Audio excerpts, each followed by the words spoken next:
¿Qué tal, amigos y amigas? ¿Cómo están? Bienvenidos a este espacio Diálogo Abierto, un espacio que, como usted bien sabe, se encarga de analizar temas de la coyuntura nacional. Como ustedes bien saben, este miércoles se aprobó en la Asamblea Nacional el proyecto de ley de redistribución del gasto social. Este proyecto permitirá crear los mecanismos para que se incremente el bono de 35 a 50 dólares. Nos referimos precisamente al bono de desarrollo humano. Para hablar sobre este y otros temas nos acompaña en nuestros estudios la asambleísta Silvia Salgado. Ella es presidenta de la Comisión de Fiscalización de la Asamblea Nacional.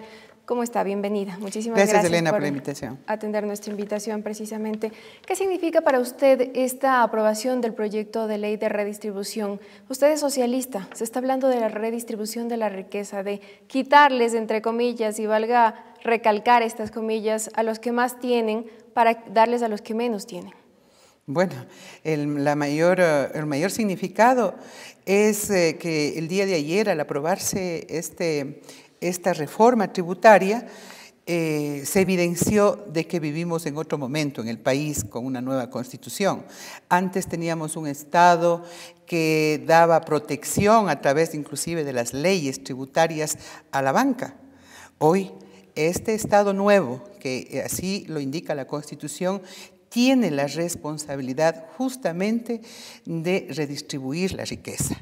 Una reforma tributaria entonces que cumplía ese objetivo, de pasar de ese Estado que protegía a estos sectores de poder económico para redistribuir la riqueza a aquellos sectores que tenemos el país, el Estado ecuatoriano, una deuda pendiente, toda vez que fueron excluidos de toda política social. Eso para mí significa esta posibilidad de que el bono se incremente de 35 a 50 dólares. A diferencia de lo que ocurrió en la Asamblea de 1998, cuando incluso como usted bien mencionaba, se protegía a los bancos en el caso de que existiera una crisis bancaria, como ya la vivimos en 1999. El presidente ha dicho que ahora se socializan las ganancias, antes se socializaban las pérdidas.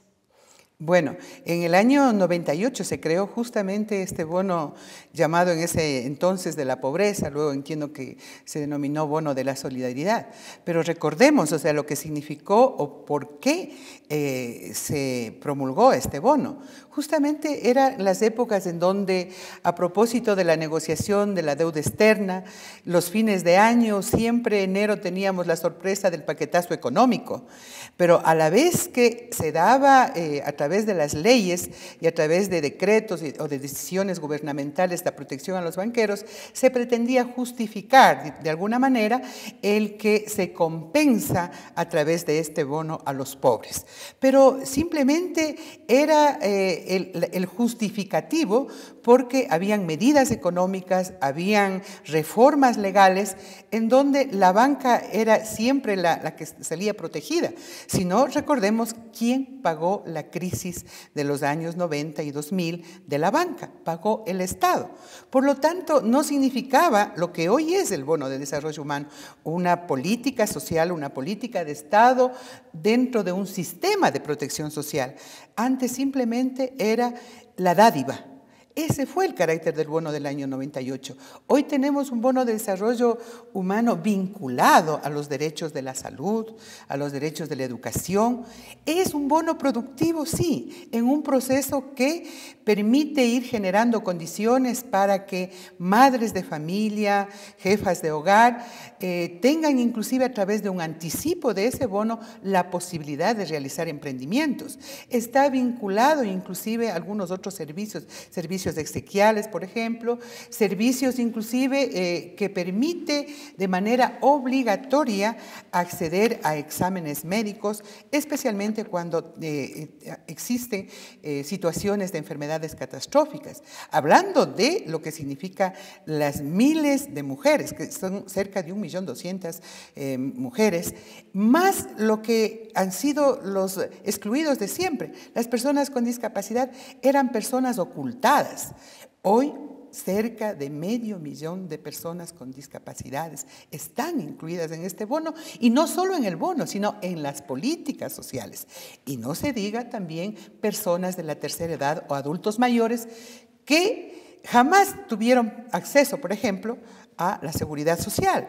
y que a estas alturas, después de haber entregado su vida en el trabajo, no tener protección de salud implica realmente una injusticia.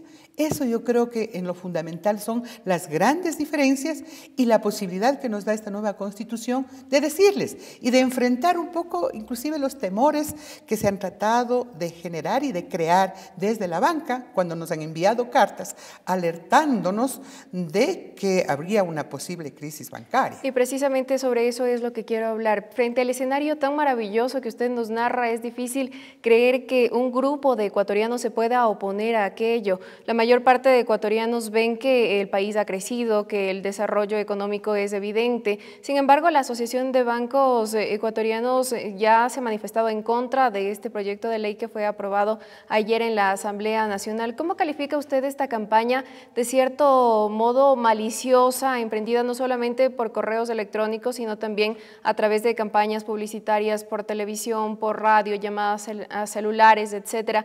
Diferentes mecanismos que buscan generar zozobra en la población, más aún cuando vivimos una crisis como la del 99, cuando la mayor parte de los ahorros de los ecuatorianos fueron congelados y dieron como consecuencia la migración mayoritaria de muchos de ellos.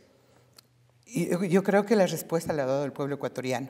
Mire, en un sondeo, hablando esto de las encuestas, que inclusive encuestas de las que en este momento no son precisamente las que tratan de reflejar una realidad en torno a la cuestión electoral, pero esas mismas empresas, un día antes de la aprobación de este proyecto de ley, daban cuenta de que el 73% de ciudadanos y ciudadanas encuestadas apoyaban este proyecto de ley y que no solo apoyaban, sino el que se dé el incremento, sino también estaban de acuerdo en que el mecanismo de financiamiento sea el que provenga de estas utilidades extraordinarias de la banca.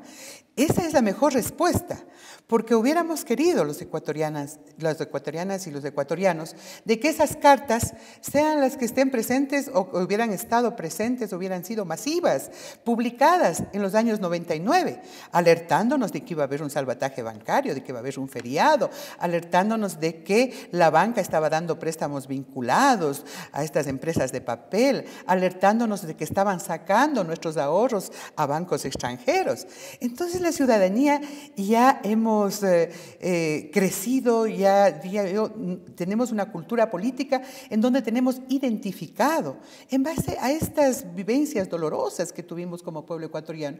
Por lo tanto, esta vez yo pienso que podría con mucha certeza decir que la Asociación de Bancos hasta podría decir se quedó sola, con su grupo, con sus propios intereses. Pero la gran mayoría del pueblo ecuatoriano sabe por qué se tomó esta decisión y lo justo que implica redistribuir la riqueza de un sector que siempre tuvo privilegios. Y cabe recalcar, amigos y amigas, que alrededor de 1.2 millones de personas se beneficiarán con el incremento del bono de desarrollo humano a partir de enero de 2013. Recordemos que este ascendía a un monto de $35, ahora tendrá $50. No obstante, fueron 15 los legisladores que de una u otra forma se opusieron a este proyecto de ley. Unos votaron en blanco y 4, si no me equivoco, votaron en contra. Y quisiera dar los nombres: Washington Cruz, Paco Moncayo, Alfredo Ortiz, Alexandra Mancheno, Jimmy Pinargote, María Paula Romo, Leonardo Viteri, Enrique Herrería, José Vergara y Fernando Flores, y otros 5 se negaron abiertamente a la aprobación de la ley orgánica. Se trata de César Montúfar, Clever Jiménez, Rafael Dávila, Fernando González y César Rodríguez. Los primeros que mencionamos fueron los que votaron en blanco. ¿A qué responde la actitud de estos asambleístas? Bueno, no podría haber muchas lecturas, pero la que me permito decirlo por estar dentro de la Asamblea Nacional, que en sus argumentos lo que se traslucía simplemente era venganzas políticas, diría yo, el tener una actitud de privilegiar a lo mejor una oposición política al régimen, porque fue el presidente Correa el que, de acuerdo a la ley,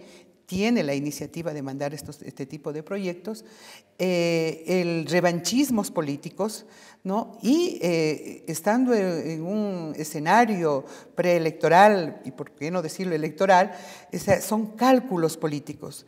O sea, esta situación, o sea, tan diría yo, inexplicable el cómo no pueden superponer sus intereses de grupo o una ambición política en particular, como puede ser las elecciones, por sobre los intereses del pueblo ecuatoriano, por sobre los intereses de miles de ecuatorianos y ecuatorianas, que son los sectores a los cuales va orientado y los beneficios de este incremento. Sus argumentos fueron eso, fueron de que estamos en un ambiente electoral, de que ha sido propuesto por el presidente de la República. Claro, sumado a eso, inclusive diciendo que sería inconstitucional, que no debió tratarse por la vía extraordinario, por la vía económica urgente, sino que debió tener un trámite, para mí, leguleyadas y en otros casos hasta, diría yo, estas venganzas, rencillas políticas y el privilegiar intereses personales de grupo de la coyuntura antes que tener la capacidad de mirar mucho más allá de lo que implica el beneficio a sectores sociales que han sido expulsados, excluidos de la política social de los gobiernos anteriores. Y más allá de las encuestas que usted ya mencionaba, asambleísta, estamos seguros de que el pueblo ecuatoriano tiene la certeza de quiénes son los personajes de la Asamblea Nacional que votaron a favor de este proyecto de ley que beneficiará, como ya hemos dicho, a 1.2 millones de ecuatorianos desde enero de 2013. Queremos cambiar de tema. Usted es presidenta de la Comisión de Fiscalización de la Asamblea Nacional. Han habido ciertas críticas relacionadas con la gestión de fiscalización. Una revista cuyo nombre prefiero obviar sostuvo que en el proceso de investigación sobre el crédito de COFIEC al señor Dusac, prácticamente usted defendió a Pedro Delgado, presidente del directorio del Banco Central. ¿Fue así? Bueno, la revista que usted no prefiere mencionar miente. Producto de eso es de que estoy solicitando una rectificación sobre esa publicación. Entiendo que ya lo deben conocer a esta hora, porque no corresponde la afirmación que ahí se dice a una realidad. El señor Pedro Delgado en el proceso de fiscalización fue requerido con todas las preguntas y con toda la información necesaria para esta investigación. Por lo tanto, yo no tengo por qué defender a persona alguna. Nosotros lo que tenemos y teníamos que garantizar que esta investigación dé cuenta de identificar los hechos y a esos hechos documentarles con información oficial. Porque a propósito de la investigación de este caso, o antes, previo a la investigación, lo que teníamos era una información descontextualizada, sin verificar, correos electrónicos que daban cuenta al ser publicados o al ser comentados, cualquier cosa, menos la verdad. Por eso es que esta comisión lo que hizo es ordenar esta documentación, esta información, identificar los hechos que no tenemos por qué esconderlos, más bien afloraron muchos de ellos. Irregularidades en un banco COFIEC, claro. Irregularidades en el proceso del crédito, decisiones inconsultas, decisiones ilegales. Diría yo lo más preponderante de esto, que fueron justamente las garantías dadas por instituciones o por entidades que están administradas, la mayoría de ellas por el fideicomiso, y que tenían que precautelar su patrimonio y que al ofrecer garantías pusieron en riesgo. Circunstancias de esas lo dice el informe. Lo que sí no dice el informe, ¿no?, es qué delitos cometieron y cuáles son las sanciones a esos delitos, porque nosotros los asambleístas no somos jueces, nosotros realizamos control político. Quien tiene que determinar, ¿no?, las acusaciones, inclusive la presunción de cometimiento de delitos, en este caso es el fiscal, producto de un proceso de indagación, para que este fiscal acuse ante un juez y el juez determine las sanciones. Por lo tanto, mire, hacer una fiscalización responsable, sí, también ha sido manipulado por la prensa y por ciertos medios se han constituido en los fiscalizadores mediáticos de temas, o sea que la Comisión de Fiscalización, todos ellos les han abordado con responsabilidad y seriedad, no negando la investigación, más bien pidiendo a los organismos de control intervengan frente a los visos de anomalías, de omisiones, de ilegalidades. Por lo tanto, a estas alturas de esta investigación del caso Dusac ya ha sido entregada a la Fiscalía la documentación, ha sido entregado al CAL, el CAL ha tomado decisiones de que será conocido por el Pleno de la Asamblea inclusive, pero pone a consideración de los asambleístas este organismo, el CAL, no Silvia Salgado ni la presidenta de la comisión, que dado que se trataría de informes que tienen o de información que tienen de carácter de reservado o de confidencialidad de acuerdo a la ley, se trate en una reunión reservada. Pero eso aún ni siquiera está resuelto, eso tiene que resolver el Pleno.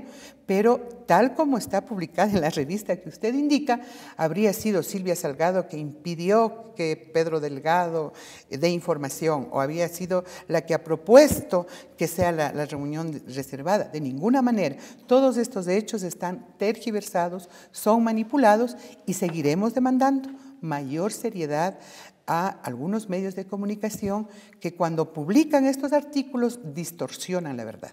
Asambleísta, ¿cómo calificaría usted el trabajo que le ha tocado al frente de esta comisión de fiscalización que ha sido fiscalizada, valga la redundancia, por la prensa, por ciertos medios de comunicación? ¿Ha sido difícil asumir esa tarea? ¿Cómo también asume la disposición que dio el primer mandatario, el presidente de la República, a sus funcionarios de no entregar información a determinados asambleístas que no sigan el proceso que se determina dentro de la Asamblea Nacional? Bueno, la Comisión de Fiscalización no tiene ninguna restricción. En todos estos procesos de investigación nosotros tenemos facilidades de tener acceso a esta información. ¿Por qué? Porque en la comisión, cuando tenemos la posibilidad de sustanciar un proceso de juicio político o de investigar un caso, estamos dentro de los procedimientos que establece la ley. Pero muchos asambleístas han decidido fiscalizar en algunos medios de comunicación, en el 1 minuto, 2 minutos que te da a veces la televisión o te da el cuarto de hora que te da una radio, ¿no? Y simplemente, sin pruebas, simplemente participar en los comentarios. Eso no es fiscalización responsable. Nosotros creemos que la Comisión de Fiscalización ha actuado con responsabilidad. Tenemos 121 sesiones realizadas en nuestro periodo. Tenemos documentados quienes asistieron, cuáles asambleístas asistieron y cuáles prefieren fiscalizar en los medios, es decir, simplemente buscar protagonismo, no resultados. Tenemos acciones en donde los casos denunciados han sido puestos en manos de la Contraloría, de la Fiscalía y con resultados.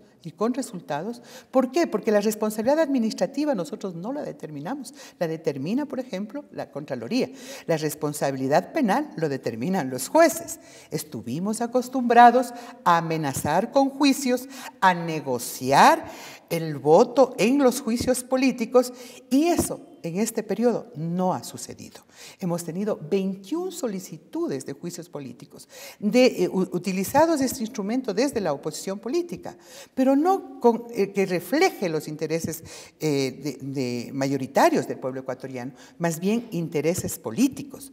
Por lo tanto, estos 21 juicios en la lógica de la oposición hubiera significado una ingobernabilidad, hubiera estado desmantelado todo un gabinete del presidente Correa y se hubieran puesto trabas a importantes acciones. Por ejemplo, luego de la consulta popular, la última, respecto a la transformación del sector de justicia, enseguida vino un juicio de destitución al Consejo de la Judicatura Transitorio. ¿Cuál era la causa de este juicio? El haber pedido el que se declare en estado de emergencia el sector justicia. Les pregunto a los ecuatorianos, ¿acaso no se justificaba, ¿no?, que el sector justicia sea declarado en emergencia para que haya una intervención inmediata? ¿Sería eso causa de juicio político? Apenas empezaba las funciones luego de la consulta, ya teníamos juicio político. Para finalizar, asambleísta, y muy brevemente, usted ha sido designada junto a Pedro de la Cruz como candidata para el Parlamento andino. ¿Cuál será la propuesta que usted lleve hasta esa postulación? Bueno, somos 5 candidatos de la Alianza 35-17 y obviamente esta alianza refleja también coincidencias programáticas. Y en cuanto tiene que ver a la integración de nuestros pueblos, básicamente en nuestro programa está orientado a hacer del Parlamento andino la posibilidad de dar soporte, dar apoyo, sostener, fortalecer, impulsar todo el proceso de la UNASUR. Creemos que este mecanismo de integración de América Latina permitirá inclusive solventar otro tipo de problemas nuevos que tenemos nuestros países. Primero, el fortalecer los sistemas democráticos. Nosotros no estamos exentos de que se produzca en cualquiera de nuestros países conatos de destituciones o de sectores de golpes de Estado que propugnan eso. Por lo tanto, nosotros estamos empeñados en consolidar los gobiernos democráticos y progresistas de la región. Segundo, el entender, que esta integración también tiene que dar respuestas a problemas, por ejemplo, de una integración a nivel productivo para solucionar problemas de empleo. ¿Cómo no entender también de que esta integración puede tener resultados positivos y beneficiosos para nuestro país cuando ahora los delitos ya tienen carácter transnacional? ¿No? Tenemos que buscar mecanismos que al menos nos permita a través de una normativa regional tener acciones de cooperación concreta frente a lo que puede ser esta delincuencia organizada transnacional. Tenemos muchos proyectos que impulsar, pero fundamentalmente, Elena, yo quería decirle que esto del Parlamento andino tiene que superar el estar alejado del pueblo ecuatoriano. El estar alejado inclusive de la propia Asamblea Nacional. Tiene que haber una coordinación entre el Parlamento ecuatoriano y el Parlamento andino, porque quien en última instancia aprueba las leyes de cooperación, tratados internacionales, acuerdos, es la Asamblea Nacional. Por lo tanto, nuestra gestión como parlamentarios andinos, obviamente de por medio de la voluntad democrática del pueblo, tiene que estar coordinada para que sean las acciones mucho más efectivas. De lo contrario, parlamentarios andinos un poco como que suena muy alejado de la gente. Y esta acción de integración latinoamericana tiene que estar acompañado ¿con qué? Con el debate sobre estos temas con la gente, pero también con la participación en las decisiones de los sectores organizados. Por lo tanto, nuestra aspiración de llegar a ocupar esta representación es mover el piso a un organismo que tiene que integrarse a estos procesos nuevos de la UNASUR, de la CELAC, del ALBA, del cambio de la matriz energética regional, ¿por qué no? Del summa causa, no solo en nuestro país, sino en nuestra América Latina. Entonces, a mí me parece, primero, una gran responsabilidad y hay muchos retos y muchas expectativas en la región.